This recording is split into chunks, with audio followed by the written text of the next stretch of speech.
Good evening. হ্যাঁ, শোনা যাচ্ছে তো? আচ্ছা, আজকের আমাদের ইংলিশের সেকেন্ড ক্লাস আমরা শুরু করব। আগের দিন দুজন ছিলে তো, যে দুজন এখন ক্লাসে আছো? আমি ছিলাম। আচ্ছা, আচ্ছা ঠিক আছে। তাহলে তোমাকে একটু জিজ্ঞাসা করি, আগের দিন একটু আমি রিক্যাপ দিয়ে দিচ্ছি। এখনো তো বাকিরা জয়েন করেনি। তো চলো একটু রিক্যাপ দিই। আগের দিন ইংলিশের আমরা ফার্স্ট ক্লাস করেছিলাম ভার্ব। সেখানে ভার্বের যে ডিভিশনগুলো আছে সেগুলো করেছিলাম। ফাইনাইট, নন ফাইনাইট, তারপর ট্রানজিটিভ, ইনট্রানজিটিভ, তারপরে নন ফাইনাইটের ৩ টে ভাগ ছিল। ইনফিনিটিভ, পার্টিসিপল আর জিরান্ড। সেখান থেকে আগের দিন আমরা ইনফিনিটিভটা শুধু কমপ্লিট করেছিলাম। পার্টিসিপল আর জিরান্ডটা বাকি ছিল। আজকের আমরা ওই দুটো কমপ্লিট করব। এবার ইনফিনিটিভের অনেক ভাগ আমরা আগের দিন দেখেছি। এগুলো সব ছিল তোমাদের। আশা করি বাড়িতে একটু স্টাডি করেছো সবাই। না হলে কিন্তু ভুলে যাবে। এগুলো যদি সাথে সাথে না পড়ো, ভুলে যাবে পরে। তাই রেগুলার ক্লাসের পরে রেগুলারই করবে। আমি কিন্তু যখন তখন প্রশ্ন ধরবো।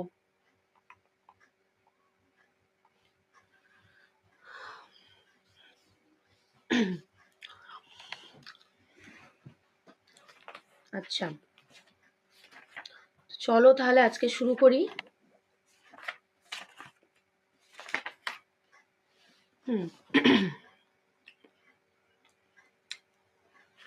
আচ্ছা, আজকে শুরু করছি জিরান্ড দিয়ে। হুম আগের দিন ইনফিনিটিভ হয়ে গেছে। আজকে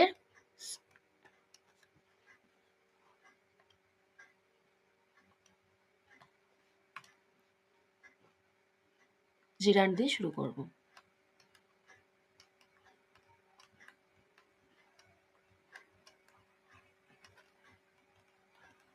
হুম জিরান্ড দিয়ে শুরু করব।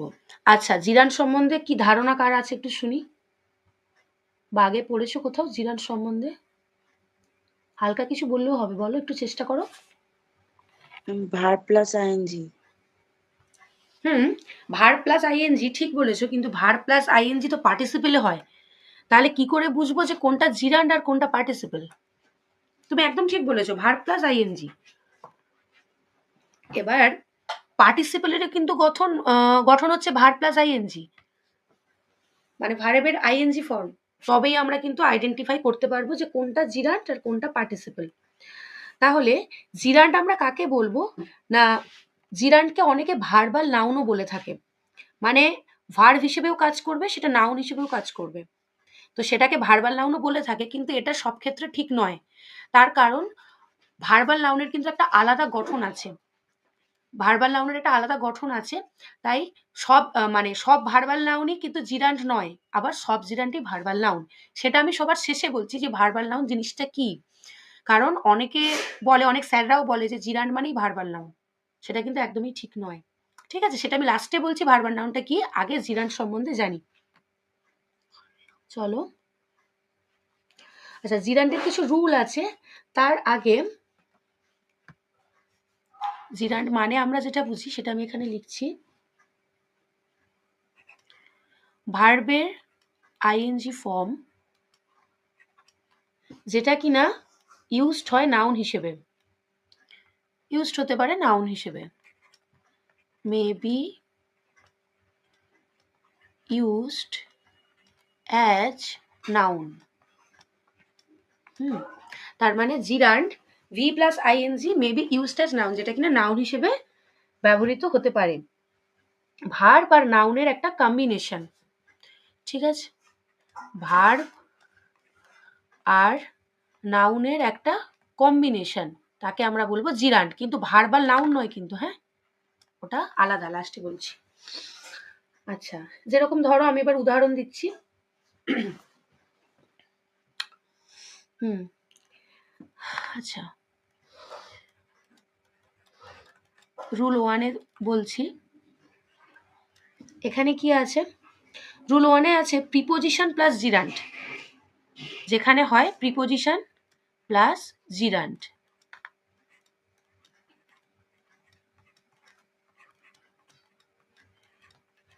Preposition plus জিরান্ড। উদাহরণ দিই।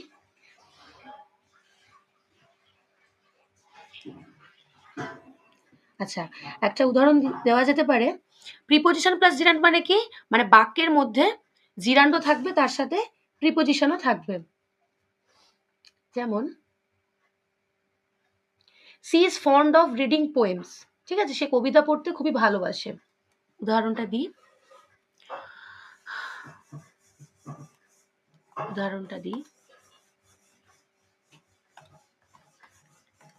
আচ্ছা, এক্সাম্পল হচ্ছে she is fond of reading poems. তাহলে এখানে আমরা দেখছি প্রিপোজিশনের সাথে জিরান্ড। এখানে এই যে অফ আছে, এটা প্রিপোজিশন, আর এই যে রিডিং আছে এটা জিরান্ড। তাহলে she is fond of reading poems, preposition plus gerund. আচ্ছা, আরেকটা উদাহরণ দিই প্রিপোজিশন প্লাস জিরান্ডের। আরেকটা কি হবে? আচ্ছা, সবাই বুঝতে পারছো তো? হ্যালো? হ্যাঁ, বুঝতে পারছি। ম্যাম, লেখাটা গ্রিনে হলে বুঝতে একটু অসুবিধা হচ্ছে। ও আচ্ছা, ঠিক আছে, আমি চেঞ্জ করে দিচ্ছি colour.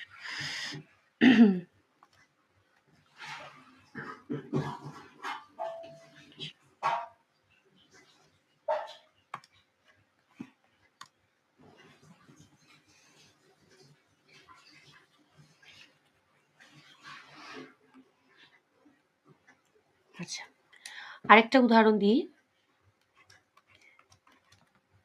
He is confident of getting success.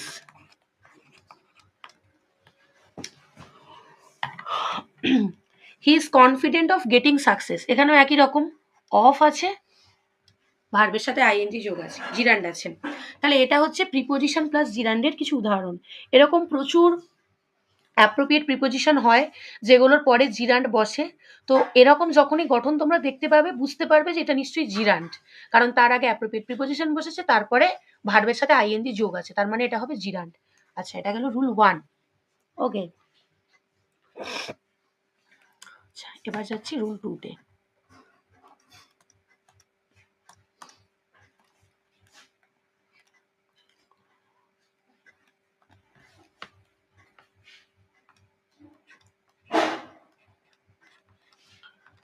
Rule 2-তে সেটা হলো ডিরেক্ট জিরান্ড। আগের দিন আমরা পড়েছিলাম ডিরেক্ট ইনফিনিটিভ, আর এটা হচ্ছে ডিরেক্ট জিরান্ড। সেটা কেমন? এখানে কিছু ভার্ব বা কিছু ফ্রেজ আছে, হ্যাঁ, যেগুলোর পরে ডিরেক্ট জিরান্ড হবে। দেখো, আচ্ছা, এই কালারটা কোনো অসুবিধা নেই তো, এই ভায়োলেট টাইপের কালারে? না, ঠিক আছে, চলো। কিছু ভার্ব বা কিছু ফ্রেজ হয় যেগুলোর পরে ডিরেক্ট জিরান্ড হয়ে যায়, মানে কোনো প্রিপোজিশন থাকবে না, কোনো কিছু থাকবে না, ডিরেক্ট জিরান্ড হয়ে যাবে, মানে ডিরেক্ট ভার্ব প্লাস আইএনজি হয়ে যাবে। সেরকম কিছু ভার্বগুলো তোমাদের মনে রাখতে হবে। আমি সেগুলো এখানে লিখে দিচ্ছি। যেমন অ্যাভয়েড, ক্লাসের শেষে পিডিএফ পেয়ে যাবে, হ্যাঁ, এগুলো বাড়িতে ভালো করে মুখস্থ রাখবে। Avoid, mind. ম্যাম, আগের দিনেরটাও পাবো? আগের দিনেরটা পুরোটা লিখতে পারিনি। হ্যাঁ, আগের দিনেরটা তো গ্রুপে শেয়ার করাই আছে। ও আচ্ছা। হ্যাঁ, গ্রুপে চেক করো, গ্রুপে শেয়ার করাই আছে। Can't help, can't beer,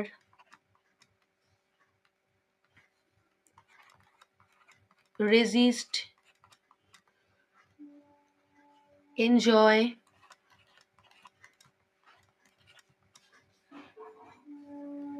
recent, stop,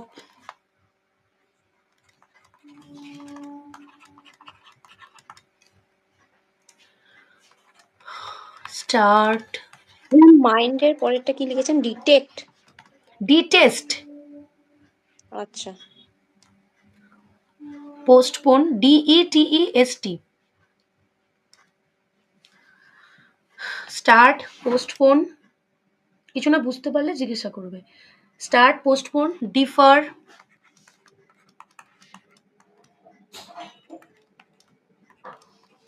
worth,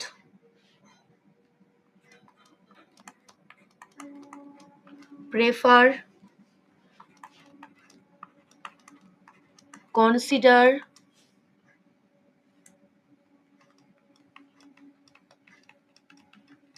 practice, finish, risk,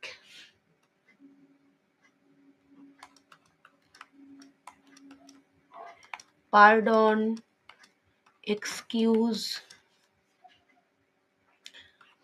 forgive,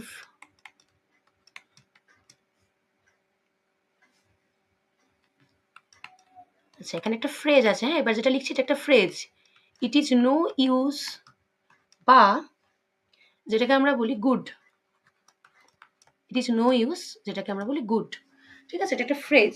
it is no use, এর একটা উদাহরণ আমি দিচ্ছি, এগুলো লিখে নিয়ে দিচ্ছি। ইট ইজ নো ইউজ বা গুড, তারপরে আছে, হ্যাঁ আরো আছে প্রপোজ,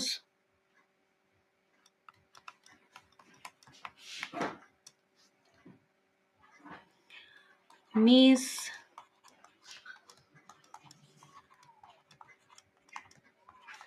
ইম্যাজিন, রিগ্রেট, মিন্স,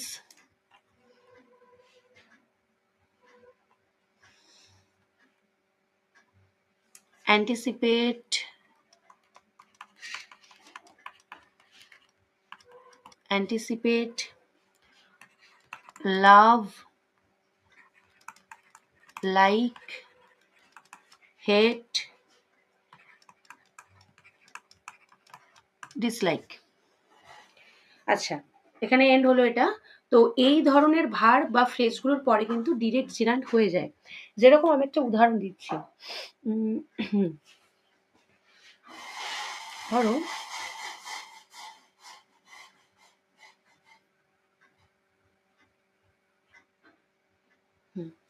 চলো এনজয় দিয়ে একটা এক্সাম্পল দিই। এক্সাম্পল কি দেবো,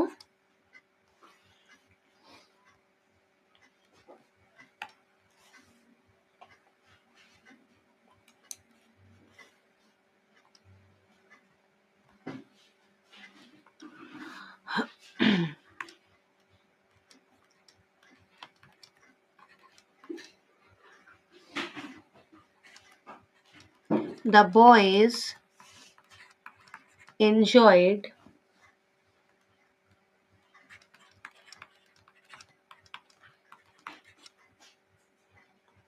playing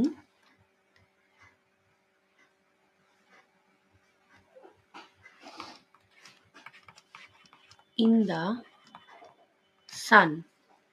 এখানে কি দেখতে পাচ্ছ, ওপরে এই যে ভার্বটা আছে এনজয়, এই যে এনজয় আছে, এখানে এই যে আছে এনজয়, এরপরে কিন্তু না আছে কোনো প্রিপোজিশন, না আছে কোনো এক্সট্রা কিছু, ডিরেক্ট বসে গেছে ভার্বের সাথে ING. The boys enjoyed playing in the sun, ছেলেরা সূর্যের মধ্যে মানে রোদের মধ্যে খেলতে এনজয় করছে, খেলতে খেলতে এনজয় করছে, খেলতে খেলতে, ঠিক আছে। তাহলে এখানে কিন্তু ওই ধরনের যে ভার্ব বা ফ্রেজগুলো আছে সেগুলোর পরে ডিরেক্ট ভি প্লাস আইএনজি হয়ে যাবে, যাকে আমরা বলবো ডিরেক্ট জিরান্ট। ওকে, আচ্ছা ইট ইজ নো ইউজের একটা উদাহরণ দিচ্ছি তোমাদেরকে, দাঁড়াও, ওটা একটা phrase.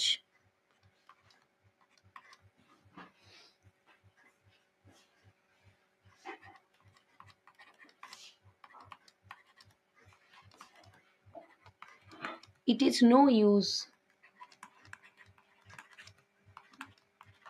delaying the departure. It is no use delaying the departure.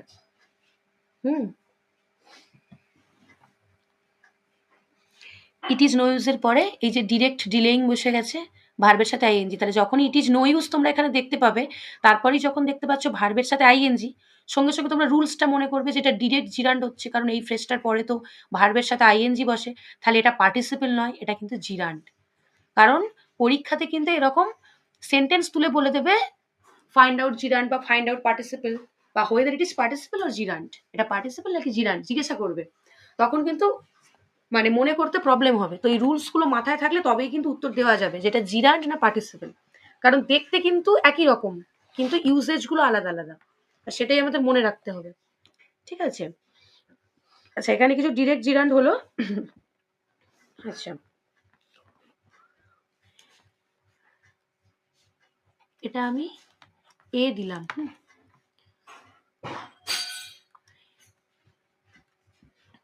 এখানে কিছু ফ্রেজাল ভার্ব হয়, হ্যাঁ কিছু ফ্রেজাল ভার্ব হয়, কিছু ফ্রেজাল ভার্ব হয় যেগুলোর পরেও কিন্তু ডিরেক্ট জিরান্ড বসে। তাহলে আফটার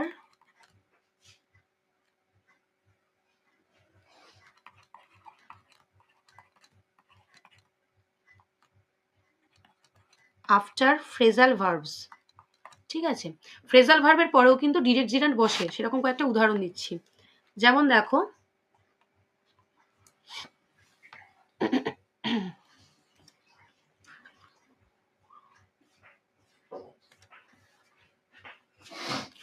যেমন দেখো ফ্রেজাল ভার্বের পাশে কি, ফ্রেজাল ভার্বের পরে কিরকম বসছে দেখো, ধরো সে হকি খেলা বা ধরো ক্রিকেট খেলা, যা হোক কিছু, সে ক্রিকেট খেলা ছেড়ে দিয়েছে, ঠিক আছে, তাহলে he has given up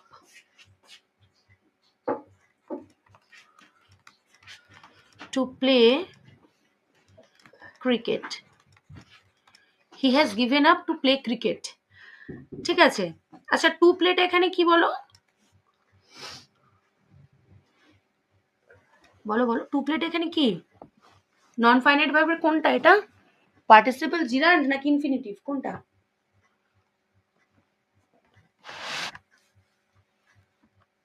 বলো? আগের দিন তো নন ফাইনাইট ভার্ব পড়ালাম, বললাম তিনটে ভাগ। টু প্লাস ভার্বের প্রেজেন্ট ফর্ম কি হয়, আগের দিন কি পড়ালাম? ইনফিনিটিভ তো। হ্যাঁ, তো এতক্ষণ সময় লাগে বলতে? হ্যাঁ, he has given up to play cricket, say cricket খেলা ছেড়ে দিয়েছে। হ্যাঁ, তো এটাকে যখন আমরা ভার্বের সাথে আইএনজি ফর্মে করব, সেটা কিভাবে আসবে?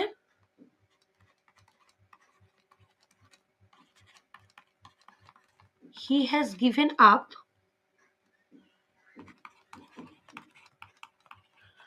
Playing cricket, he has given up playing cricket. তাহলে আমরা এখানে দেখতে পাচ্ছি গিভ আপ, গিভ আপ মানে ছেড়ে দেওয়া, সবাই আমরা জানি। তো এটা একটা ফ্রেজাল ভার্ব, তারপরে ভার্বের সাথে আইএনজি যোগ আছে, আর আমরা বলেছি যে ফ্রেজাল ভার্বের পরে আইএনজি যোগ থাকা মানে সেটা হবে ডিরেক্ট জিরান্ড। সেটা হবে ডিরেক্ট জিরান্ড। তো এটা আমাদের মনে রাখতে হবে, তাহলে আমরা সহজে আইডেন্টিফাই করতে পারবো।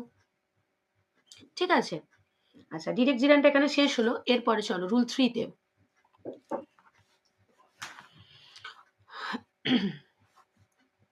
রুল 3-তে কি আছে?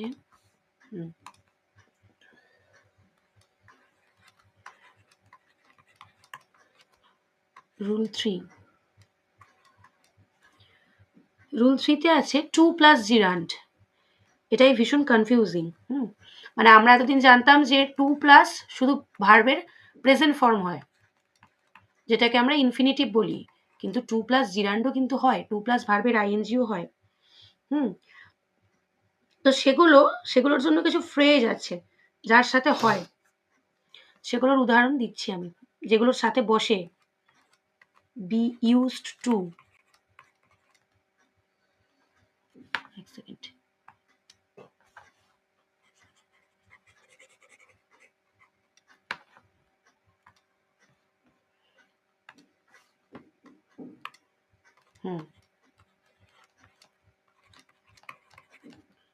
বি ইউজ টু, তারপরে আছে অ্যাকাস্টমড টু, অ্যাভার্স টু, এগুলো phrase. With a view to, addicted to, নিশ্চয়ই সবাই লক্ষ্য করছো যে প্রত্যেকের শেষে টু আছে। Devoted to,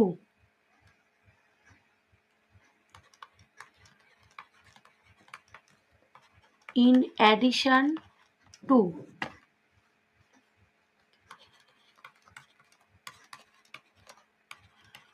look forward to,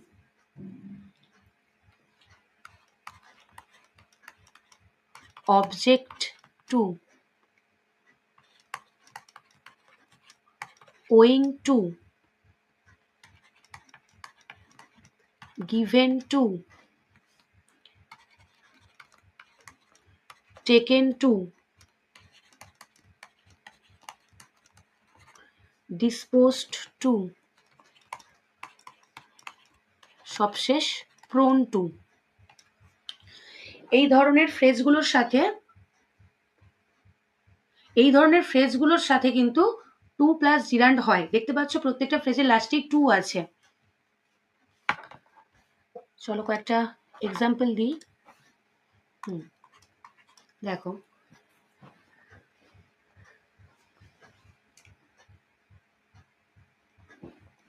ধরো অ্যাডিক্টেড দিয়ে একটা দিই, এটা তোমাদের সবার একটা চেনা phrase. He is addicted to smoke heavily, এটা হবে না। He is addicted to smoke heavily না, মানে এটা হবে, এটা ইনফিনিটিভ, ঠিক আছে। তো এটাকে যখন আমরা জিরান্ড করবো কি আসবে? He is addicted smoking heavily.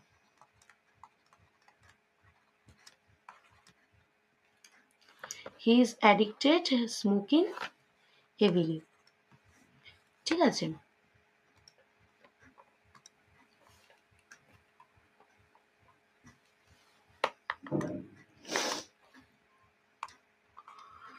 He is addicted smoking heavily. আচ্ছা, আর উদাহরণ কি হতে পারে? ধরো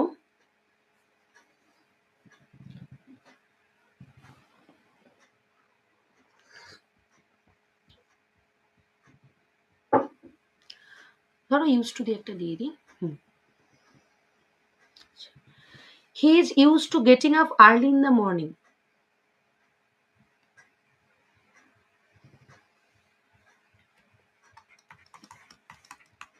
He is used to getting up early in the morning. He is used to getting up early in the morning। তাহলে টুর সাথে দেখতে পাচ্ছ এখানে কি যোগ হচ্ছে? ভার্বের সাথে আইএনজি যোগ হচ্ছে। তাহলে আমরা এতদিন জেনে এসেছি খালি টু আর ভি ওয়ান, মানে ভির যে প্রেজেন্ট ফর্ম সেটা হয়, কিন্তু তা কিন্তু নয়। টু এর সাথে আইএনজি যোগও হয়, সেটা কিন্তু টু প্লাস জিরান্ড। এটা কিন্তু কেউ ভুল করবে না পার্টিসিপল ভেবে। হ্যাঁ, যখনই দেখতে পাচ্ছ যে এখানে হি ইজ ইউজ টু একটা ফ্রেজ আছে, তার সাথে আইএনজি যোগ হচ্ছে, তার মানে এটা হয়ে যাবে জিরান্ড, পার্টিসিপল নয়। To plus gerund. আরেকবার বলুন এই সেন্টেন্সটা যেটা বললেন, আরেকবার বলুন। লাস্টেরটা যেটা বললাম উদাহরণটা তো ম্যাম ওটা একবার কি বোঝালেন না, একবার বলে দিন। আচ্ছা, হ্যাঁ, এটাই বলছি যে আমাদের নন ফাইনাইটিভ তো তিনটে ভাগ, ইনফিনিটিভ, জিরান্ড আর পার্টিসিপল, যেটা আগের দিন করিয়েছি। ইনফিনিটিভ কমপ্লিট হয়ে গেছে, বাকি আছে জিরান্ড আর পার্টিসিপল। এবার জিরান্ড আর পার্টিসিপলের মধ্যে যেটা ভুল হয় সেটা হচ্ছে যে দুটোকেই দেখতে একই রকম, ভার্বের আইএনজি ফর্ম। তাই আমাদের খুব ভালো করে দেখতে হবে যে কোনটা পার্টিসিপল আর কোনটা জিরান্ড, ঠিক আছে। তাই এইগুলো আমাদেরকে মনে রাখতে হবে, রুলগুলো। ধরো এই সেন্টেন্সটা দেওয়া আছে, he is use to getting up early in the morning. তো যখনই দেখবো সঙ্গে সঙ্গে মাথায় আমাদেরকে ভাবতে হবে যে ম্যাম বলেছিল ইউজ টু একটা ফ্রেজ, তার সাথে ভার্বের আইএনজি আছে, তার মানে কিন্তু এটা পার্টিসিপল নয়, এটা জিরান্ড। এটা আইডেন্টিফাই করতে হবে, কারণ এটাকে তো যে কেউ পার্টিসিপলও বলতে পারে, এই তো ভার্বের সাথে আইএনজি যোগ মানে পার্টিসিপল। কিন্তু না, ইউজ টু ফ্রেজ, যে ফ্রেজগুলো উপরে লেখানো আছে তার সাথে ভি প্লাস আইএনজি আছে, তার মানে এটা জিরান্ড। আমি সেটাই বলছি যে এগুলো ভালো করে মুখস্থ রাখতে হবে, তারপরেই কিন্তু আইডেন্টিফাই করতে পারবো আমরা যে কোনটা জিরান্ড আর কোনটা পার্টিসিপল। বোঝা গেল? চলো পরেরটা। হ্যালো,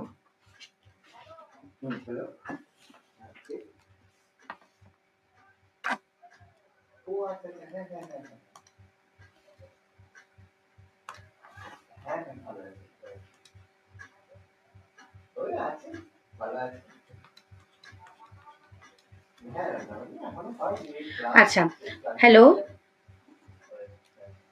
হ্যালো হ্যালো হ্যালো, শোনা যাচ্ছে? হ্যাঁ হ্যাঁ হ্যাঁ, আচ্ছা, হ্যাঁ, আচ্ছা, এবার কিছু উদাহরণ দিচ্ছি। ধরো রুল কমপ্লিট, ঠিক আছে, রুলগুলো কমপ্লিট হয়ে গেছে। এবার প্রচুর আমাদেরকে উদাহরণ মানে মনে রাখতে হবে বা প্রচুর প্র্যাকটিস করতে হবে যাতে আমরা সহজে আইডেন্টিফাই করতে পারি।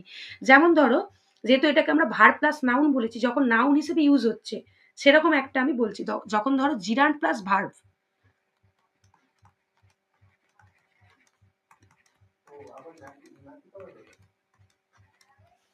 জিরান্ড প্লাস ভার্ব, ঠিক আছে, তার উদাহরণ দিচ্ছি, দেখো।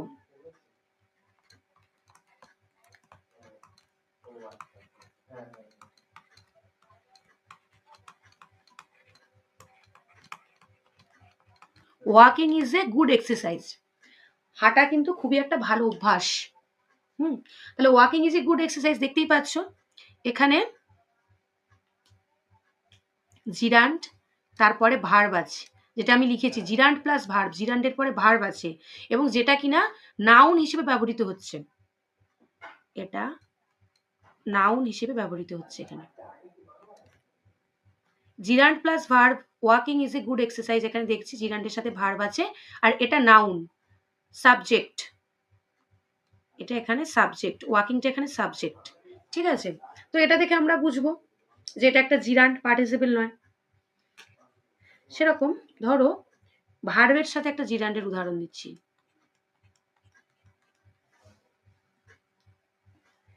আগেরটা ছিল জিরান্ড প্লাস ভার্ব, এবারেরটা হচ্ছে ভার্ব প্লাস জিরান্ড, ভাইস ভার্সা। এটা কেমন? ভার্ব প্লাস জিরান্ডটা কেমন?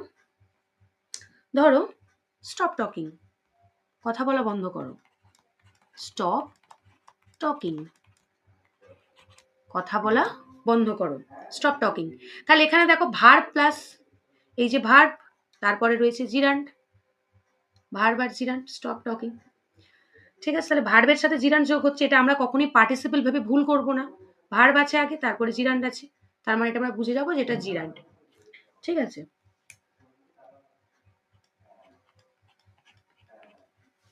তারপরে একটা উদাহরণ দিচ্ছি। ধরো প্রিপোজিশনের সাথে জিরান্ডের উদাহরণ তো আগেই দিয়ে দিয়েছি রুলসে। আচ্ছা, আর আছে একটা, ধরো, হ্যাঁ, এখানে পড়বে নো স্মোকিং, ধরো স্টপ রাইটিং, সবই এর মধ্যে, stop talking, stop writing, no smoking, ঠিক আছে, সবই ওই ভার্ব প্লাস জিরান্ড এর মধ্যে পড়ছে। ধরো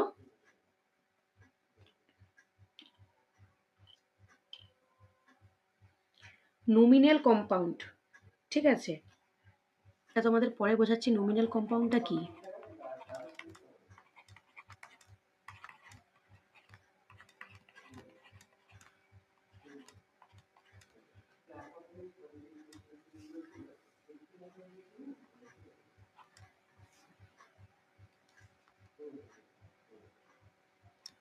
নমিনাল কম্পাউন্ড যেটা, ঠিক আছে, তাহলে নমিনাল কম্পাউন্ডটা কি সেটা আমি পরে বলছি, দেখো আগে উদাহরণটা দেখো। ধরো এই ওয়াকিং স্টিক,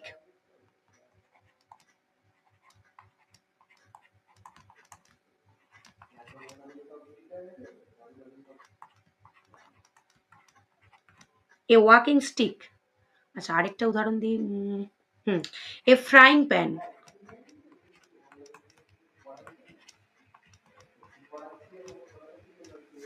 এ ফ্রাইং প্যান, ঠিক আছে। তাহলে এখানে নমিনাল কম্পাউন্ডটা কি দেখো, এ ওয়াকিং স্টিক, এ ফ্রাইং প্যান, তাহলে এটা অ্যাডজেক্টিভ হিসেবে কাজ করছে, ঠিক আছে। স্টিকটা কেমন, স্টিকটা কি কাজে ব্যবহৃত হচ্ছে, হাঁটার জন্য, ওয়াকিং স্টিক, যে স্টিকটা হাঁটার কাজে ব্যবহৃত হচ্ছে, ওয়াকিং স্টিক। এ ফ্রাইং প্যান, প্যানটা কিসের জন্য ব্যবহৃত মানে ব্যবহার করা হয়, ফ্রাই করার জন্য, সেটা হলো ফ্রাইং প্যান, তার বৈশিষ্ট্যকে তুলে ধরছে। তো এটা নমিনাল কম্পাউন্ড হিসেবে ব্যবহৃত হচ্ছে, এ ওয়াকিং স্টিক, এ ফ্রাইং প্যান, বুঝতে পারছো, এটা নমিনাল কম্পাউন্ড হিসেবে ব্যবহৃত হচ্ছে, যেখানে তার বৈশিষ্ট্যটা বলছে। আচ্ছা, আর কি আছে, ধরো যখন জিরানটা পজেসিভ নাউন বা প্রোনাউনের দ্বারা প্রিসিডেড হয়, বলছি আমি।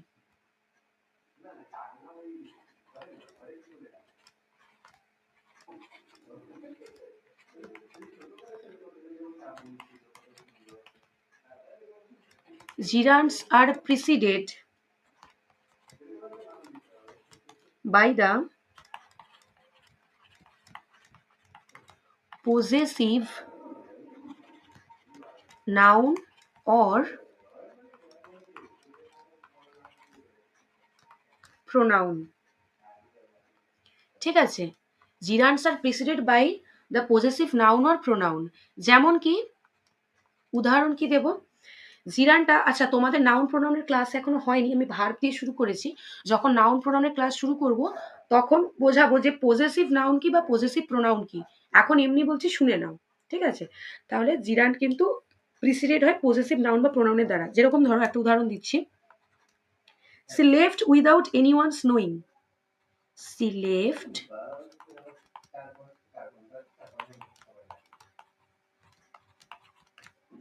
Without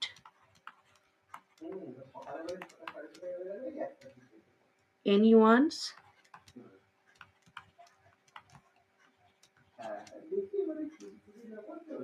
she left without anyone's knowing. সে চলে গেছে কাউকে না বলেই বা কাউকে না জানিয়ে সে চলে গেছে, কাউকে না জানিয়ে কাউকে জানানো ছাড়াই সে চলে গেছে। ঠিক আছে, এইখানে যে আছে না, এই যে ওয়ান্স,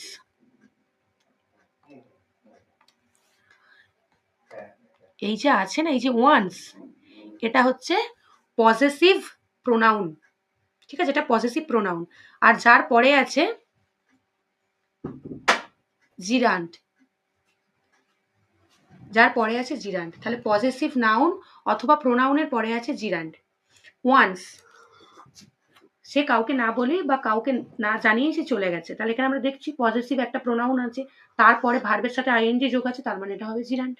এটা মনে রাখতে হবে।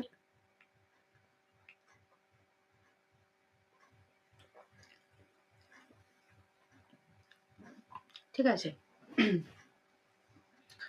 আচ্ছা এখানে অনেকগুলো উদাহরণ দিলাম, তাহলে extra gerund plus verb, verb plus gerund, nominal compound, তারপরে পজেসিভ নাউন বা প্রোনাউন, পজেসিভ প্রোনাউন এটা।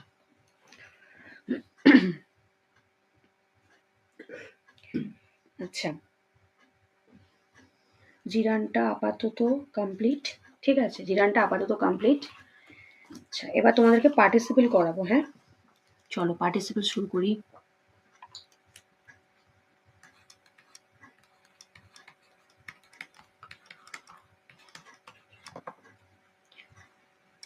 পার্টিসিপেল, প্রথমে একজন বলছিলে পার্টিসিপেল মানে বি প্লাস আইএনজি, সেটা একদমই ঠিক, কিন্তু তার অনেক ব্যাপার আছে। আচ্ছা, পার্টিসিপেলের একটা ছোট ডেফিনেশন বলি। পার্টিসিপেল ভি প্লাস আইএনজি, এটা তো ভার্ব ফর্ম, যে ফর্মটা যেটা দেখে আমরা চিনবো। পার্টিসিপেল হলো কিছুটা ভার্ব আবার কিছুটা adjective, partly verb partly adjective. ঠিক আছে, যেরকম জিরানটা কি ছিল, পার্টলি ভার্ব পার্টলি নাউন, সেটা একটা ভার্ব আর নাউন ছিল। এর সাথে পার্টিসিপেলের এটাই ডিফারেন্স, এটা হচ্ছে পার্টলি ভার্ব আর পার্টলি অ্যাডজেক্টিভ। ঠিক আছে, পার্টলি ভার্ব আর পার্টলি অ্যাডজেক্টিভ, পার্টলি ভার্ব আর পার্টলি অ্যাডজেক্টিভ এটা।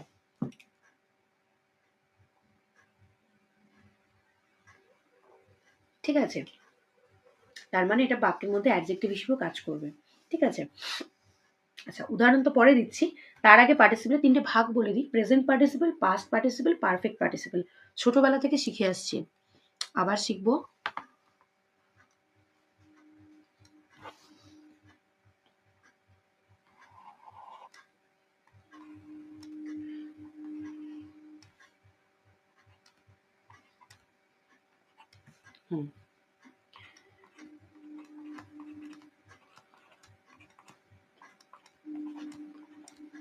Present participle, past participle, sorry,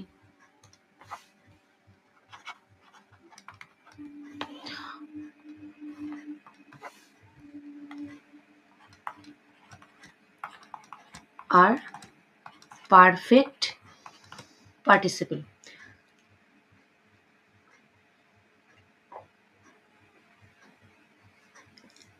present participle, past participle আর পারফেক্ট পার্টিসিপল, এদের প্রত্যেকের গঠন বলছি। দেখো, প্রেজেন্ট পার্টিসিপল যেটা উপরে লেখা আছে V plus ING. Past participle যেটা কিন্তু ভার্বের থার্ড ফর্ম, ওকে, যেটা হচ্ছে ভার্বের third form.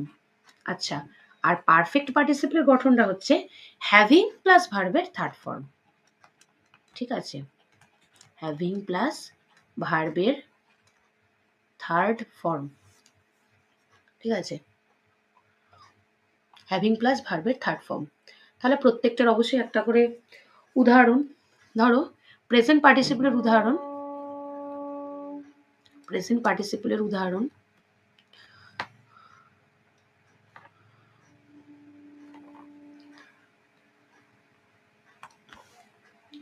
C is singing. Simple উদাহরণ দিই, সি ইজ সিঙ্গিং। ঠিক আছে, এটা প্রেজেন্ট পার্টিসিপল একদম দেখেই বোঝা যাচ্ছে, ভার্বের সাথে আইএনজি যোগ, present verb, present auxiliary verb আছে ইজ, প্রেজেন্ট পার্টিসিপল। এবার পাস্ট পার্টিসিপলের উদাহরণ, পাস্ট পার্টিসিপলের উদাহরণ হবে, ধরো he has already reached home. He has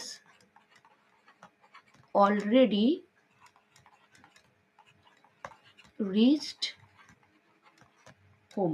he has already reached home, say already বাড়িতে পৌঁছে গেছে। ঠিক আছে, এই যে এখানে দেখছি ভার্বের থার্ড ফর্ম, রিচের সাথে ইডি যোগ আছে। এটা প্রেজেন্ট পারফেক্ট টেন্স, টেন্স যখন পড়াবো তখন বলবো হ্যাজ প্লাস ভার্বের থার্ড ফর্ম, মানে এখানে প্রেজেন্ট পারফেক্ট টেন্স, আর ভার্বের থার্ড ফর্ম মানে পাস্ট পার্টিসিপল। ঠিক আছে, এখানে আইএনজি যোগ আছে প্রেজেন্ট পার্টিসিপল, আর এখানে ভার্বের সাথে ইডি যোগ আছে, তাই এটা পাস্ট পার্টিসিপল। এবার পারফেক্ট পার্টিসিপলের এক্সাম্পল দেখো, ওখানে আছে হ্যাভিং প্লাস ভার্বের থার্ড ফর্ম। তাহলে ধরো having reached home he had his dinner, বাড়ি পৌঁছে সে ডিনার করলো। তাহলে having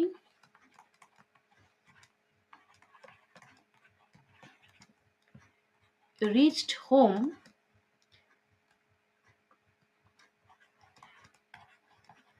he had his dinner, বাড়ি পৌঁছে সে ডিনার করলো, having reached home he had his dinner. ঠিক আছে, তাহলে এই যে হ্যাভিং প্লাস ভার্বের থার্ড ফর্ম তোমরা দেখলে, তাহলে তিনটে বুঝতে পারলে, তিনটে এক্সাম্পলের সাথে ফর্মগুলো। রেসপন্স করো। হ্যাঁ ম্যাম। আচ্ছা, চলো এই তিনটের তো উদাহরণ দিয়ে দিলাম। এবার প্রেজেন্ট পার্টিসিপলের কিছু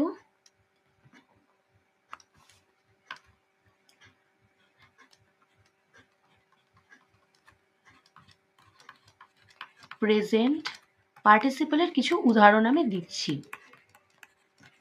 ঠিক আছে, প্রেজেন্ট পার্টিসিপলের কিছু উদাহরণ দিচ্ছি।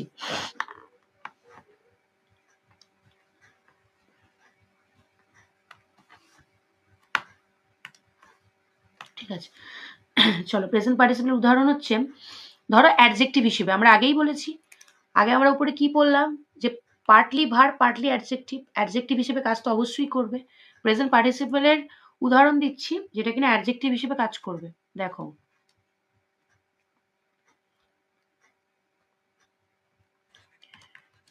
এখানে লিখে দিলাম অ্যাজ অ্যান অ্যাডজেক্টিভ, যখন কিনা অ্যাডজেক্টিভ হিসেবে কাজ করছে। একটা উদাহরণ কি, a rolling stone gathers no moss, এই বাক্যটা প্রচুর বার পরীক্ষায় এসছে। A rolling stone gathers no moss. A rolling stone gathers no moss মানে একটা, যে স্টোনটা মুভমেন্ট করছে, যে স্টোনটা রোল হচ্ছে, তার গায়ে কখনো মস জন্মায় না। তাহলে এখানে স্টোনের বৈশিষ্ট্য বোঝানো হচ্ছে। স্টোনটা কেমন, না স্টোনটা রোলিং, স্টোনের বৈশিষ্ট্য বোঝাচ্ছে। তার মানে রোলিংটা এখানে অ্যাডজেক্টিভ হিসেবে ইউজ হচ্ছে। ঠিক আছে, তো এটা প্রেজেন্ট পার্টিসিপল। ঠিক আছে, এই রোলিং স্টোন গ্যাদার স্নো মস অবশ্যই প্রেজেন্ট টেন্সে আছে, সেখান থেকে বুঝতে পারছি প্রেজেন্ট পার্টিসিপল, আর তার সাথে স্টোনের বৈশিষ্ট্য বোঝাচ্ছে যে এটা একটা রোলিং স্টোন। কেমন স্টোন? না রোলিং স্টোন, এই জন্য এটা প্রেজেন্ট পার্টিসিপল, অ্যাডজেক্টিভ এটা। ঠিক আছে, এবার চলো অ্যাডভার্ব হিসেবে একটা উদাহরণ দিই। অ্যাজ অ্যান অ্যাডভার্ব, অ্যাডভার্ব হিসেবে একটা উদাহরণ দিই। ধরো হি ওয়াক্স লিনিং ফরওয়ার্ড, হি ওয়াক্স লিনিং ফরওয়ার্ড, কিছু না বুঝতে পারলে বলবে। হি ওয়াক্স লিনিং ফরওয়ার্ড, সে সামনের দিকে ঝুঁকে এগিয়ে হাঁটছে। হি ওয়াক্স লিনিং ফরওয়ার্ড। ঠিক আছে, এখানে সে এগিয়ে তো যাচ্ছে, কিভাবে এগিয়ে যাচ্ছে? লিনিং, ঝুঁকে এগিয়ে যাচ্ছে। ঠিক আছে, তার মানে এখানে এগোনোটা কেমন সেটা বোঝাচ্ছে। তো সেটা অ্যাডভার্ব, সেটা কি না ভার্বকে বোঝাচ্ছে। হি ওয়াক্স, কিভাবে ওয়াক করছে? না লিনিং, সেইভাবে সে ফরওয়ার্ড হচ্ছে। তো এইখানে অ্যাডভার্ব হিসেবে এটা ইউজ হচ্ছে as an adverb, he wax lining forward. ঠিক আছে,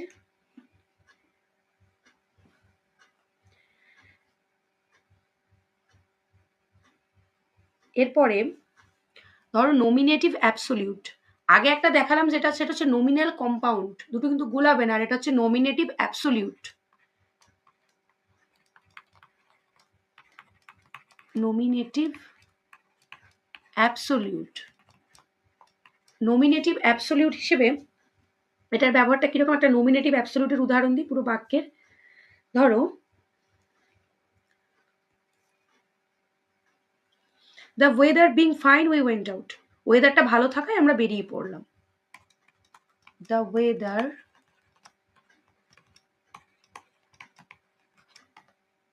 বিং ফাইন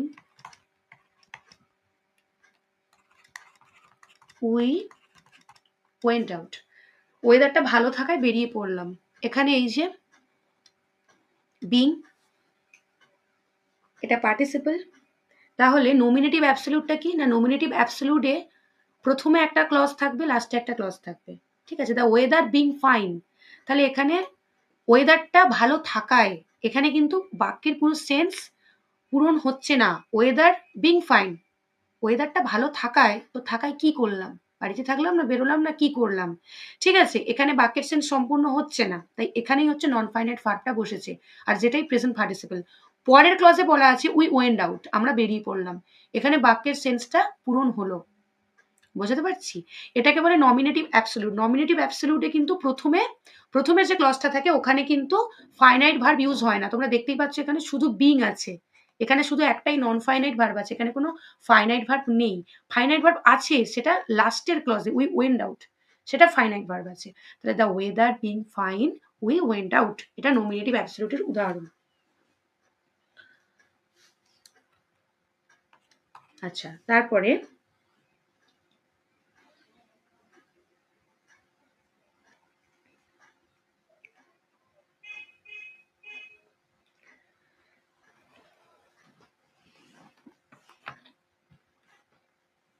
এরকম আরো অনেক উদাহরণ আছে। পারফেক্ট পার্টিসিপল যেরকম having kept the pen on the table he left the place, পেনটা টেবিলে রেখে সে স্থানটা পরিত্যাগ করলো, এটা হয়, এটা পারফেক্ট। ঠিক আছে, এরকম অনেক উদাহরণই হয়। আচ্ছা চলো এবার কিছু পাস্ট পার্টিসিপলের বলি।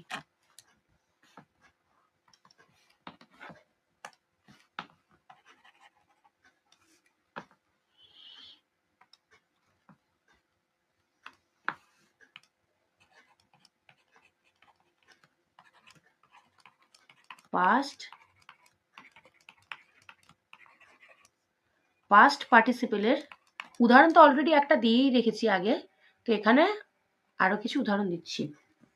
যেমন ধরো পাস্ট পার্টিসিপল যখন তাহলে অ্যাডজেক্টিভ হিসেবে ব্যবহার হবে, সেটা কিরকম দেখতে হবে?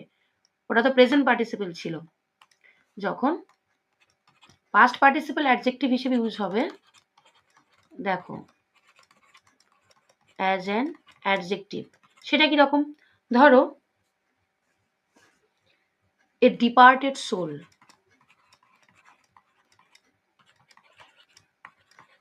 এ ডিপার্টেড সোল, এ ফলেন অ্যাঞ্জেল,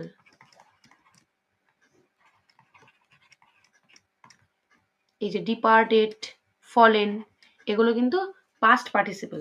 আমরা আগেই পড়েছি ভার্বের কিন্তু থার্ড ফর্ম, এখানে ভার্বের থার্ড ফর্ম লেখা আছে, ঠিক আছে? তাহলে পাস্ট পার্টিসিপলে তো আর ভার্বের সাথে আইএনজি যোগ থাকবে না, তাই পাস্ট পার্টিসিপেলের যখন অ্যাডজেক্টিভ হিসেবে ব্যবহার হচ্ছে সেটা কি হচ্ছে? এ ডিপার্টেড সোল, এ ফলেন অ্যাঞ্জেল, এটা ব্যবহার হচ্ছে। আচ্ছা,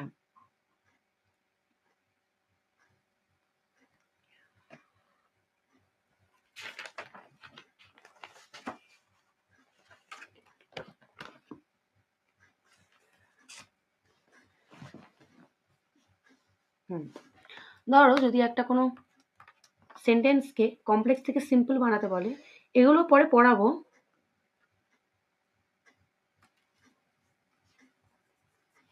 this glass is broken, it can not be used. ধরো এটা আছে, this glass is broken, it cannot be used. এটা আছে, দুটো পরপর সেন্টেন্স আছে। এটাকে যদি আমরা বলি একটা সিম্পল সেন্টেন্সে করো, তখন কি করব? This glass is broken, it can not be used. দেখি কে পারো, একটু আমাকে বলো তো, এতক্ষণ পড়লাম, বলো কার কি মনে হচ্ছে। ধরো এই দুটো ছোটবেলা আমরা শিখেছি না, জয়েনিং, দুটো সেন্টেন্সকে জয়েন করতে হবে। এবার এটা জয়েনিং করবো, জয়েনিং করে এটা একটা সিম্পল সেন্টেন্স বানাবো। বাংলা মানেটাকে বোঝো, গ্লাসটা হলো ভাঙা, একটা ভাঙা glass, it can not be used, এটাকে ব্যবহার করা যাবে না।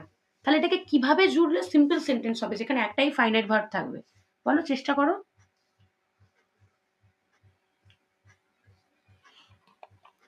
Broken glass cannot be used. হ্যাঁ, very good, very good. Broken glass, this broken glass can not be used, একদম। তাহলে আমাকে কি করতে হবে? গ্লাসের যে বৈশিষ্ট্যটা দেওয়া আছে, তাহলে সেটাকে যদি আমি ছোট করে নিই, broken glass can not be used, হয়ে গেল। Very good. তাহলে this broken glass can not be used, this broken glass can not be used. ঠিক আছে, এটাকে আমরা সিম্পল সেন্টেন্সে করে দিলাম। আচ্ছা, আরেকটা উদাহরণ দিচ্ছি। ধরো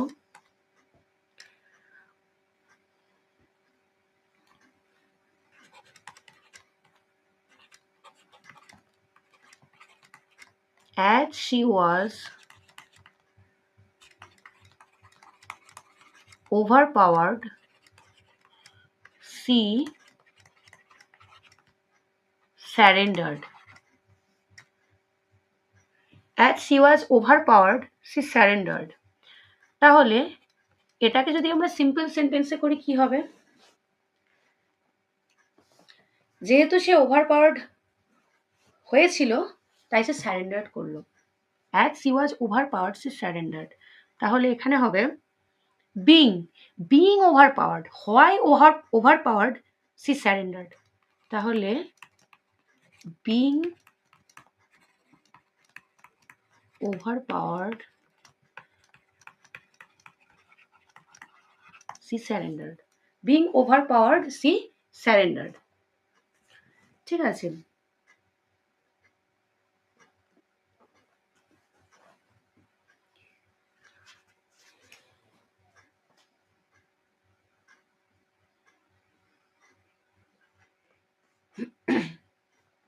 আচ্ছা, পাস্ট পার্টিসিপেলের কিছু উদাহরণও বলে দিলাম।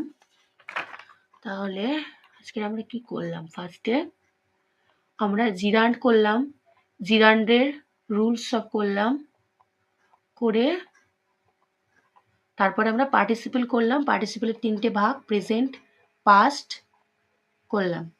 আর পারফেক্ট পার্টিসিপেল আলাদা করার উদাহরণ দিচ্ছি না, পারফেক্ট পার্টিসিপেলের ওখানে উদাহরণ দেওয়াই আছে। ঠিক আছে, পারফেক্ট পার্টিসিপেলের উদাহরণ দেওয়া আছে।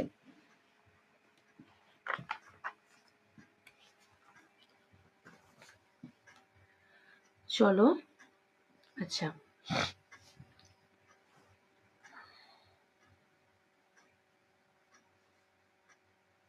আচ্ছা, এখানে একটা জিনিস আমাদেরকে মনে রাখতে হবে, পাস্ট পার্টিসিপলটা কিন্তু প্যাসিভ ভয়েসে ইউজ হয়। পাস্ট পার্টিসিপলটা মানে তার মানেটা প্যাসিভ সেন্সে ইউজ হয়, কিন্তু প্রেজেন্ট পার্টিসিপলটা কিন্তু অ্যাক্টিভ সেন্সে ইউজ হয়। যেরকম তোমরা এখানে লক্ষ্য করলে দেখতে পাবে, রোলিং স্টোন গ্যাদার স্নো মস, এটা অ্যাক্টিভ সেন্সে আছে, কিন্তু এইখানে প্যাসিভ সেন্সে আছে। ধরো আমি একটা উদাহরণই দিয়ে দিচ্ছি। ধরো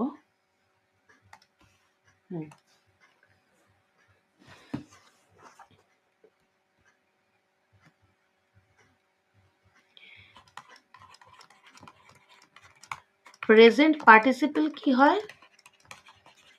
present participle is active in meaning, মানের দিক থেকে অ্যাক্টিভ হয়। তার মানে কি? একটা উদাহরণ দিলে বুঝতে পারবে। ধরো getting home I rested, getting home I rested, ঠিক আছে? গেটিং হোম আই রেস্টেড, বাড়ি পৌঁছে আমি রেস্ট করলাম, ঠিক আছে? তার মানে যখন আমি বাড়ি পৌঁছলাম তখন আমি রেস্ট করলাম, এটাই তো দুটো বাক্য। সেটাকে জুড়লে হচ্ছে গেটিং হোম আই রেস্টেড, তাহলে সেটা তো অ্যাক্টিভে হচ্ছে, মানে কাজটা আমিই করছি, আমি বলছি, ঠিক আছে? এটা অ্যাক্টিভে হচ্ছে, কিন্তু পাস্ট পার্টিসিপল কিন্তু প্যাসিভ মিনিংয়ে হয়। দেখো একটা উদাহরণ দিচ্ছি। Past participle is passive in meaning, past participle is passive in meaning. যেরকম দেখো উদাহরণ দিচ্ছি, ধরো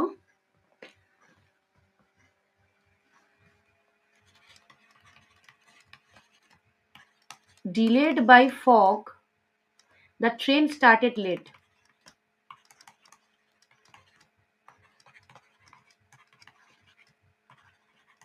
delayed by fog the train started late, তার মানে কি?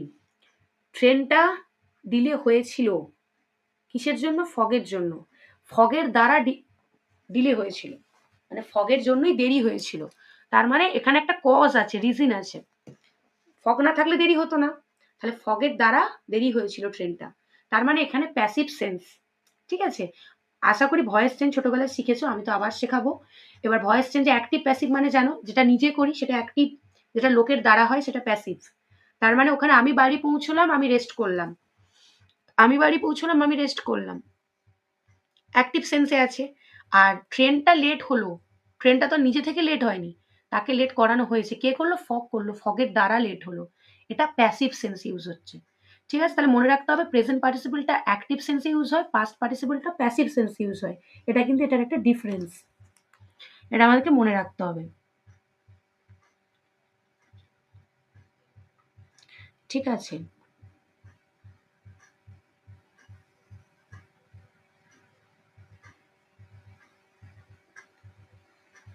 আচ্ছা, ধরো এইবার আমি কিছু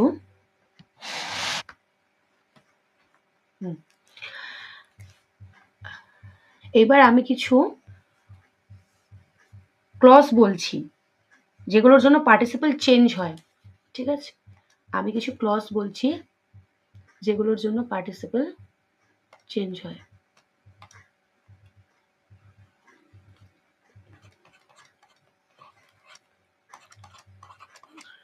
Participles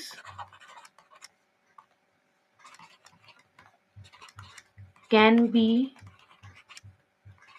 changed into following clauses. Participles can be changed into following clauses, ঠিক আছে? ক্লজগুলো কি কি? যেরকম ধরো adverb clause of time, adverb clause of reason, adverb clause of condition, adverb clause of contrast, adjective clause, আর একটা আছে কোঅর্ডিনেট ক্লজ। এই ক্লজগুলোর জন্য কিন্তু চেঞ্জ হয়। যেরকম দেখো, কঠিন ভাবার কোনো দরকার নেই, আমি উদাহরণ দিচ্ছি। দেখো ফার্স্টে আছে অ্যাডভার্ব ক্লজ অফ টাইম, ঠিক আছে?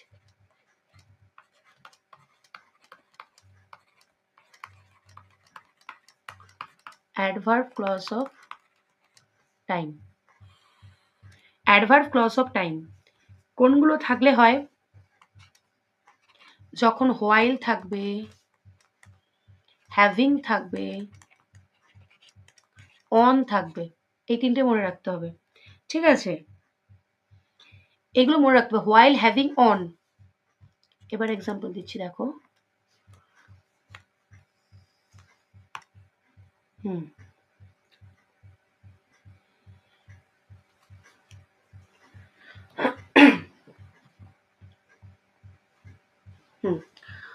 হোয়াইল, হ্যাভিং, অন, তাহলে এটা হবে, দেখো, ধরো আফটার দিয়ে হচ্ছে, হ্যাঁ, after I had passed school I get A job. After I had passed school,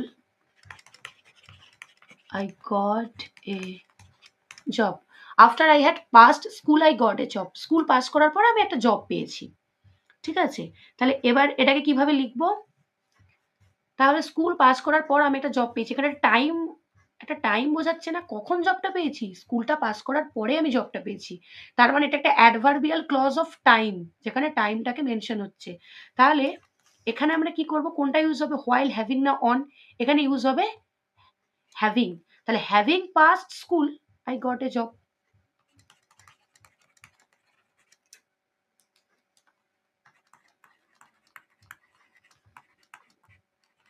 having passed school I got a job.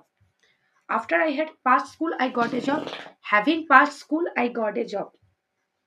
ঠিক আছে, এবার ধরো যদি অন দিয়ে হয়,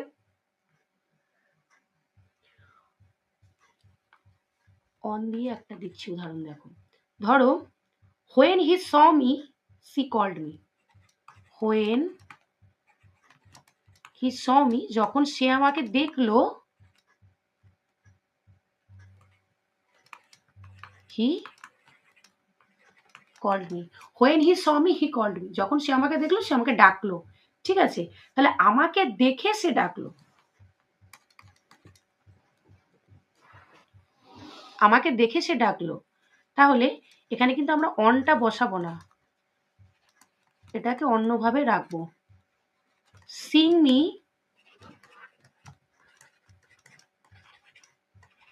C called me. Seeing me, she called me, মানে এখানে অনটা না বসালেও চলবে। ঠিক আছে, seeing me, she called me, সে মানে আমাকে দেখিয়ে সে আমাকে ডাকলো। ঠিক আছে, তাহলে on seeing me she called me, অনটা দেওয়াও যেতে পারে, না দেওয়াও যেতে পারে, অনটা না দিলেও অসুবিধা নেই।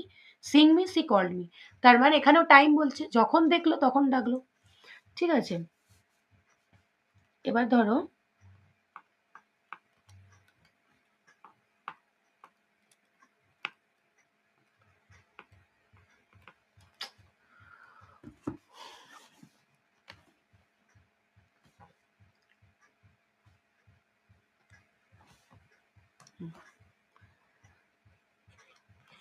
পরেরটা, adverb clause of condition.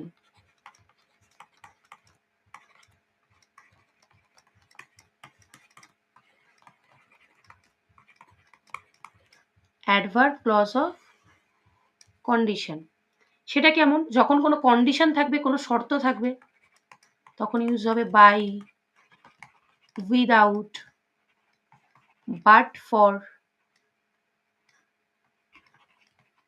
For, এরকম। ধরো উদাহরণ দিচ্ছি,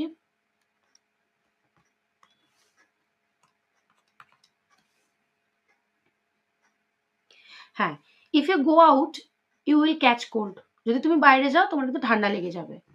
ঠিক আছে, তাহলে if you go out you will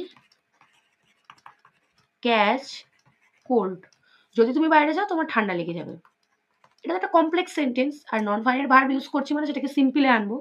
তাহলে কি করব, এখানে শর্ত ইউজ হচ্ছে কি, যদি বাইরে যাও তবে ঠান্ডা লাগবে, না হলে কিন্তু ঠান্ডা লাগবে না।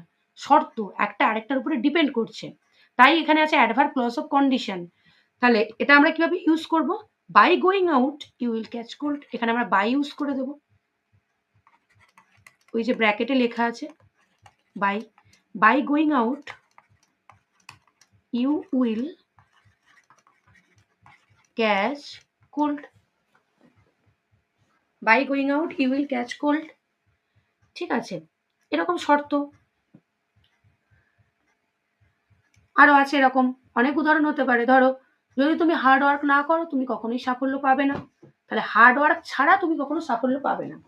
ঠিক আছে, হার্ড ওয়ার্ক ছাড়া তুমি কখনো সাফল্য পাবে না। তাহলে without working hard you will not succeed. ঠিক আছে, এটাও হবে। এরকম উদাহরণ প্রচুর আছে। তো আমরা জাস্ট পয়েন্টগুলো মনে রাখবো। আচ্ছা, আর কি আছে? এটা আজকে শেষ করব। নন ফাইনাইট ভার্বটা এটা করলে শেষ হয়ে যাবে আজকের। Adverb clause of reason. Adverb clause of reason. তাহলে রিজন মানে কি বুঝছি? এখানে কারণ থাকবে।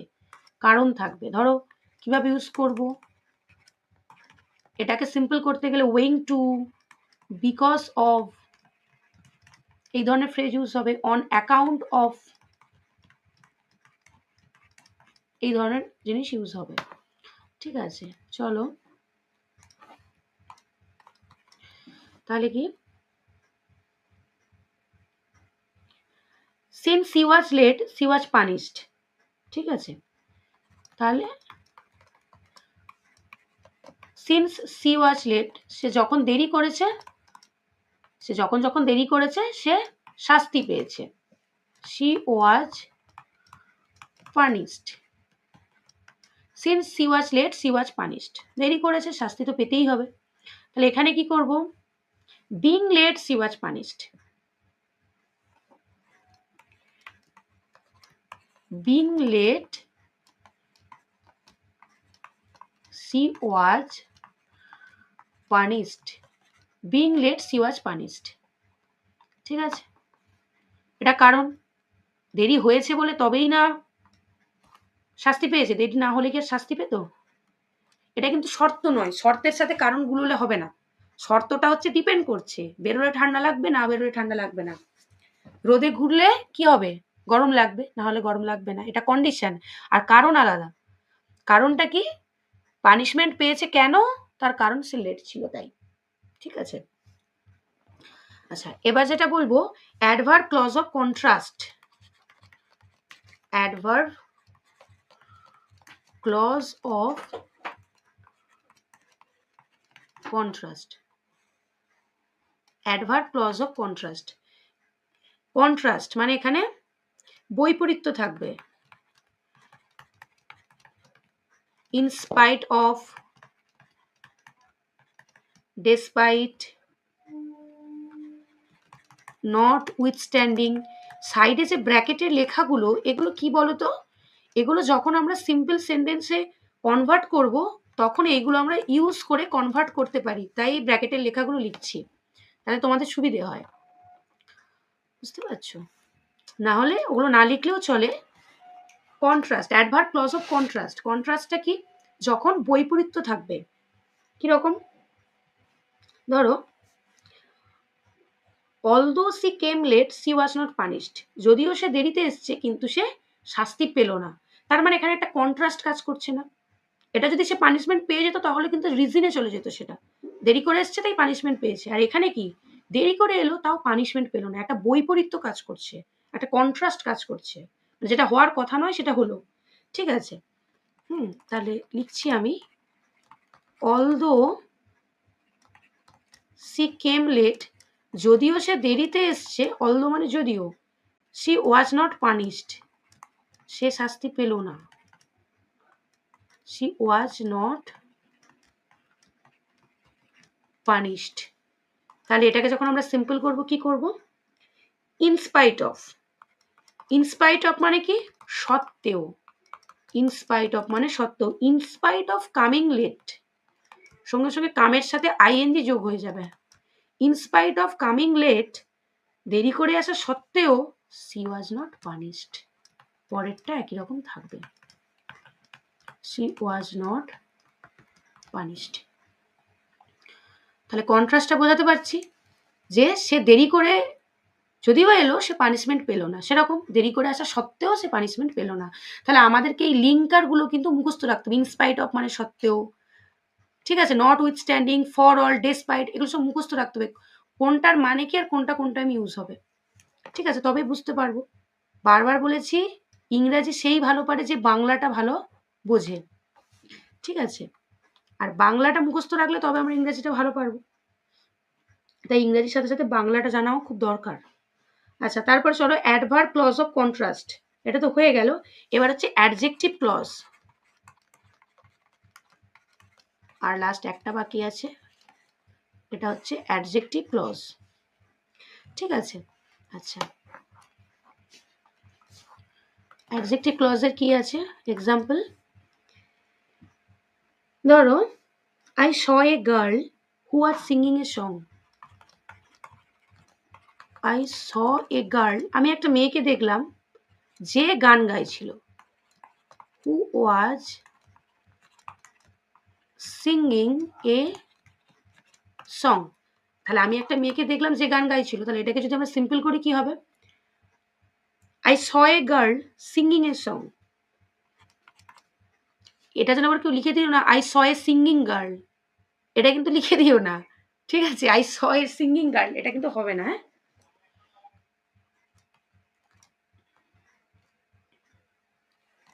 I saw a girl singing a song। I saw a girl singing a song, আমি একটা মেয়েকে দেখলাম গান করা, একটা গান গাইছে, ঠিক আছে। তাহলে এখানে অ্যাডজেক্টিভ, সিঙ্গিংটা এখানে অ্যাডজেক্টিভ হিসেবে ইউজ হচ্ছে। গার্লটা কি করছে, গান গাইছে, গান করা অবস্থায় একটা মেয়েকে দেখলাম, তাহলে I saw a girl singing a song, এটা হচ্ছে অ্যাডজেক্টিভ ক্লজ, ঠিক আছে।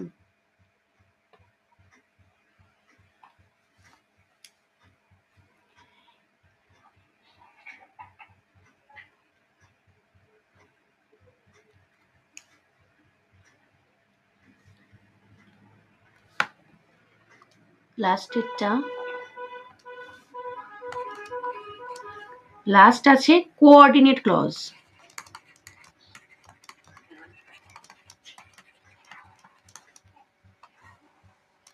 কোঅর্ডিনেট ক্লজ সেটা কি, কোঅর্ডিনেট ক্লজটা কি, ধরো he returned and he was smiling, সে ফিরে এলো, হি রিটার্নড সে ফিরে এসেছিল, অ্যান্ড হি ওয়াজ স্মাইলিং এবং সে হাসছিল। এটাকে আমরা সিম্পল কি করে করব, এটা হচ্ছে কোঅর্ডিনেট ক্লজ, একটা আরেকটার সাথে রিলেটেড, হ্যাঁ, কোঅর্ডিনেট। পার্টিসিপল যেটা আছে সেটাকে আমরা রিপ্লেস করতে পারি কোঅর্ডিনেট ক্লজের সাথে, যেরকম দেখো হি রিটার্ন স্মাইলিং মানে সে হাসতে হাসতে ফিরে এসেছিল, হি রিটার্ন স্মাইলিং মানে কি সে ফিরেও এসেছিল আবার দেখছি সে হাসছিল, তার মানে সে হাসতে হাসতে ফিরে এসেছিল, he return smiling, coordinate clause, দুটোকে রিলেট করছে। এর যদি আরেকটা উদাহরণ দিয়ে কি হবে আরো সহজ হবে, she went out and she was disappointed, সে বেরোলো, she went out and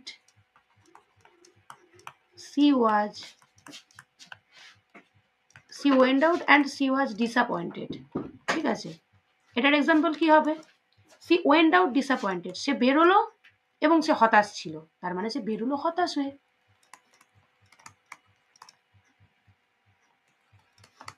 she went out disappointed।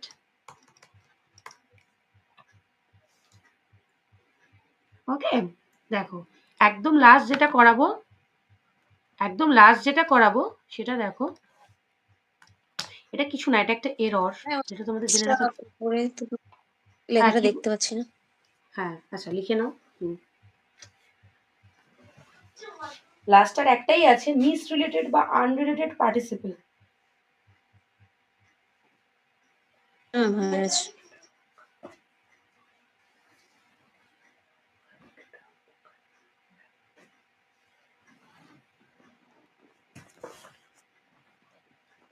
হয়ে গেছে, আচ্ছা আচ্ছা আচ্ছা লাস্ট যেটা সেটা দেখো এটা একটা আমাদের ভুল হয়ে যায়, সেটাকে আমরা বলি মিস রিলেটেড বা আনরিলেটেড পার্টিসিপল। মিস রিলেটেড বা আনরিলেটেড পার্টিসিপল, এটা দিয়ে আজকে শেষ করব। মিস রিলেটেড বা আনরিলেটেড পার্টিসিপল সেটা কি? মানে ধরো যখন একটা পার্টিসিপল বা ফ্রেজ যেটা তার সাবজেক্টকে ফলো করছে না, মানে যেটা ফলো হচ্ছে না তার সাবজেক্টের দ্বারা, সেটাকে আমরা বলবো। উদাহরণ দিলেই বুঝতে পারবে, তবে ক্লিয়ার হবে। দেখো,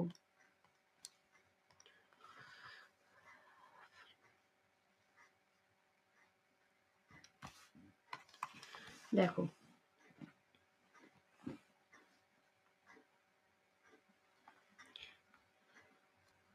আমি আগে ভুলটাই লিখছি, হ্যাঁ। Wandering in the street, wandering in the street, a dog beat him. A dog beat him. Wandering in the street, এতটা, a dog beat him. কি বুঝছি আমরা? Wandering in the street, wandering মানে ঘুরে ঘুরে বেড়ানো, ঘুরে বেড়ানো। বা রাস্তায় ঘুরতে ঘুরতে একটা কুকুর তাকে কামড়ে দিল। আরে রাস্তায় কে ঘুরছিল, কুকুরটা না যাকে কামড়ালো সে? মানুষটা। রাস্তায় ঘুরছিল কিন্তু মানুষটা। তাহলে এখানে স্ট্রিটের পরে আমরা কি ইউজ করছি? ডগ, যেটা কিনা ভুল। স্ট্রিটের পরে আমাদের ইউজ করতে হবে কাকে? যে মানুষটাকে কামড়ালো তাকে, তাহলে হবে ঠিক। বোঝাতে পারছি? এটাকে বলে মিস রিলেটেড বা আনরিলেটেড পার্টিসিপল, ঠিক আছে? মানে যেটা মিস রিলেট করছে বা আনরিলেট করছে, এটা অনেকে ইউজ করে কিন্তু এটা রং, এটা এরর, ঠিক আছে? এটা এরর। তাহলে ঠিকটা কি হবে? সাবজেক্টটাকে, মানে যাকে, যে স্ট্রিটে ঘুরছে, ওয়ান্ডারিং ইন দ্য স্ট্রিট, মানে এই পুরো কথাটা, এই পুরো ক্লজটা যাকে আইডেন্টিফাই করছে স্ট্রিটের পরে, সেই সাবজেক্টটাই বসবে। ডগ নয়, ডগ এখানে অবজেক্ট হবে, মানুষটা এখানে সাবজেক্ট হবে। তাহলে আমরা কি লিখব? ঠিকটা কি? Wandering in the street,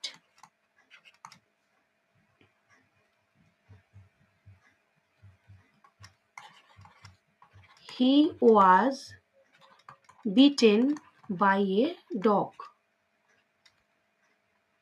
He was beaten by a dog. রাস্তায় ঘুরতে ঘুরতে সে, মানে তাকে কামড় দিল কি? একটা ডগ, সে একটা কুকুরের দ্বারা আহত হলো, ঠিক আছে? তাকে একটা কুকুর কামড়ালো। তাহলে এখানে সে তো আর নিজে নিজে বলেনি যে কুকুর এসো আমাকে কামড়াও, ঠিক আছে? এটা তো প্যাসিভ ভয়েস হবে, বোঝাই যাচ্ছে। কুকুরটা কামড়ালো, তাহলে যেহেতু স্ট্রিটের পরে আমাদেরকে ডগ রাখা যাবে না, তাই এটা প্যাসিভ ভয়েসই হবে। সে যদি ফার্স্টে আসে, মানে যে মানুষটা, সেটাকে তো স্ট্রিটের পরে আনতে হচ্ছে, আর তার জন্যই এটা প্যাসিভ ভয়েসে হয়ে যাবে, ঠিক আছে? তাহলে এটাকে বলছি মিস রিলেটেড বা আনরিলেটেড পার্টিসিপল।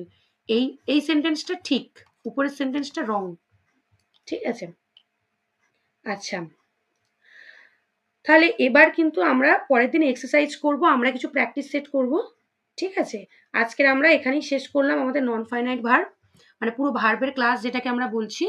যে দেখোনি বলছো সে গ্রুপে গিয়ে কিন্তু আগের দিনের ক্লাস দেখে নেবে। আগের দিন অনেক কিছু বুঝিয়েছিলাম, পুরো ফার্স্ট থেকে। ভার্ব, ফাইনাইট ভার্ব কমপ্লিট হয়ে গেছে। নন ফাইনাইটের যে তিনটে, ইনফিনিটিভ, পার্টিসিপল, জিরান্ড। আগের দিন ইনফিনিটিভ হয়েছিল, আজকে পার্টিসিপল কমপ্লিট, জিরান্ড কমপ্লিট, সবই কমপ্লিট ভার্বের, ঠিক আছে? সবই কমপ্লিট। পরের দিন আমি কিন্তু পরের দিন পড়া ধরবো, হ্যাঁ? ভালো করে পড়ে আসবে, পরের দিন পড়া ধরবো আমি। কোনটা পার্টিসিপল কোনটা জিরান্ড আমি সেন্টেন্স দিয়ে বলবো, এর মধ্যে এটা পার্টিসিপল না জিরান্ড, আমি কিন্তু আইডেন্টিফাই করতে বলবো, এক্সারসাইজ দেবো, ঠিক আছে? সুতরাং ভালো করে একটু পড়বে, পড়লে তোমাদেরই লাভ, নাহলে ভুলে যাবে পরে একবার, ঠিক আছে? চলো আজকের ক্লাসটা এখানেই এন্ড করলাম, ঠিক আছে?